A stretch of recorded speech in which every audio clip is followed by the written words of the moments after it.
윤석열 정부가 취임한 지 1년째 되는 날입니다. 지난 1년 중 절반은 우리 유가족들에게는 다시 돌이키고 싶지 않은 분노와 고통의 시간이었습니다. 사랑하는 가족을 잃고 보낸 6개월이기 때문입니다. 해가 바뀌고 세 번째 계절이 지나가고 있지만 눈물로 호소하고 목이 터져라 외친 대통령의 공식 사과, 이상민 행정안전부 장관 파면, 제대로 된 진상규명과 책임자 처벌, 그 어느 것도 이루어진 것이 없습니다. 이태원 참사에 책임을 지고 사퇴한 공직자는 하나도 없고 일선 책임자들만 대상으로 진행된 경찰 특수본의 꼬리 자르기식 셀프 수사, 허술한 자료 지출과 허위 답변으로 반쪽짜리에 그친 국회 국정조사는 유가족들이 던지는 수많은 질문에 지금까지 답하지 못하고 있습니다. 대통령실 앞으로 여러 차례 행진해 갔고 기자회견을 하기도 했지만 유가족들은 한 번의 면담 기회조차도 얻을 수 없었고 국가 책임 인정, 대통령의 사과 또한 전혀 없었습니다. 우리는 명확히 알고 있습니다. 책임 있는 사람들이 국민의 생명과 안전을 무시하고 자신들의 본연의 역할을 다하지 않은 결과 159명의 국민이 목숨을 잃은 사건이었습니다. 있어서는 안 되는 일이었고 있을 수도 없는 일이었습니다. 그럼에도 정부는 아무런 답이 없고 여당인 국민의힘은 유가족과 시민들이 진상규명을 위해 요구하고 있는 이태원 참사 진상규명 특별법 제정도 외면하고 있습니다.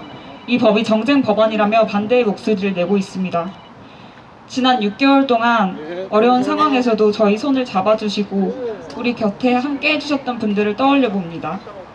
서울시 의회 앞 기업 공간에서 쫓겨날 위기에 처한 세월호 가족분들, 얼마 전 세상을 떠나신 양회동님을 비롯하여 노조활동을 했다는 이유로 경찰과 국정원의 압수수색과 수사, 고소고발 등 탄압을 당하고 있는 노동자분들, 대통령의 거부권 행사로 시름이 더 깊어지고 있는 농민분들, 지자체의 무책임하고 비인권적인 조치로 이동의 권리를 박탈당하고 있는 장애인분들, 아마도 여기 언급하지 않은 많은 분들도 지난 1년 윤석열 정부 들어서 정책이 안 좋게 바뀌거나 탄압을 받아 무척이나 힘든 시간을 보내셨을 것 같습니다. 이 자리를 빌어 윤석열 대통령에게 꼭 전하고 싶습니다. 빼앗기고 거리로 내몰린 이들에게는 다른 무엇보다 연대라는 큰 힘이 있다는 것을 말입니다. 우리 유가족들도 지난 6개월 동안 배운 것이 바로 그것입니다.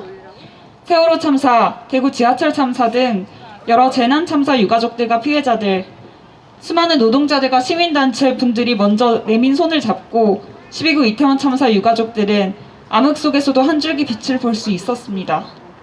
윤석열 정부에서 우리 사회의 중요한 가치들이 무시되고 정책이 후퇴되는 것을 우리 유가족들도 함께 용기 내어 반대의 목소리를 내고 막아내는 데에 나설 것입니다. 다음 주 5월 16일이면 참사가 발생한 지 200일이 되는 날입니다. 이에 특별법 제정을 위한 국회의 신속한 논의를 촉구하며 국민의힘 당사 앞에서 200시간 철야 농성을 하고 오는 5월 20일에는 서울광장 분향소 옆 도로에서 추모대회를 개최합니다.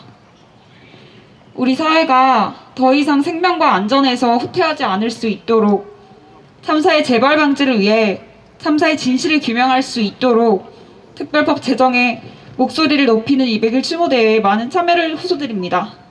저희 유가족도 끝까지 함께하겠습니다. 감사합니다.